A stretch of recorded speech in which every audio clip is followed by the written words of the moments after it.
Walk 2 Moons by Sharon Creech, Chapter 37, A Kiss. Phoebe was stunned and angry, but she was braver than I was. She could watch, but I could not. I assumed that Phoebe would follow me, but I didn't look back. Down the street I tore, trying to remember where the bus stop was. It wasn't until I saw the hospital that I realized I must have missed the bus stop. I ducked inside and was surprised that Phoebe was not behind me. What I did next was an impulse, a hunch. I asked the hospital receptionist if I could see Mrs. Finney. She flipped through a roster. "Are you a family member?" she said. "No." "I'm afraid you can't go up then," she said. "Mrs. Finney is on the psychiatric ward. Family only." I was looking for her son. He came here to visit her. "Maybe they went outside. You could look out back." Behind the hospital was a wide sloping lawn, bordered by flower gardens. Scattered across the lawn were benches and chairs, most of them occupied with patients and their visitors.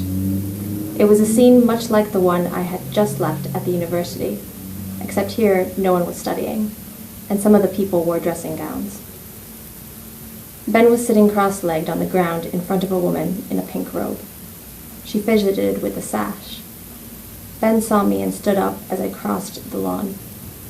"This is my mother," he said. I said hello, but she didn't look at me.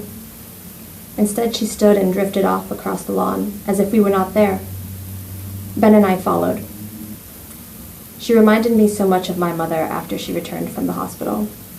My mother would stop right in the middle of doing something inside the house and walk out the door. Halfway up the hill, she would sit down to catch her breath. She picked at the grass, got up again, and went a little farther. Sometimes my mother went in the barn and filled the pail with chicken feed, but before she reached the chicken coop, she set the pail down and moved off in another direction. When she could walk farther, my mother rambled over the fields and meadows in a weaving, snaking pattern, as if she could not make up her mind which way to turn.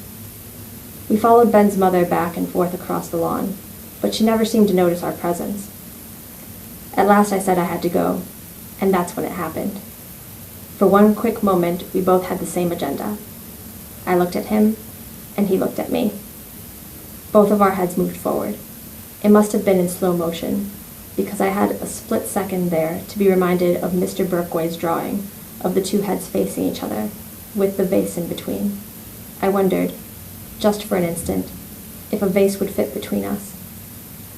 If there had been a vase, we would have squashed it, because our heads moved completely together, and our lips landed in the right place, which was on the other person's lips. It was a real kiss, and it did not taste like chicken. And then our heads moved slowly backward, and we stared out across the lawn, and I felt like the newly born horse who knows nothing, but feels everything. Ben touched his lips. "Did it taste like blackberries to you?"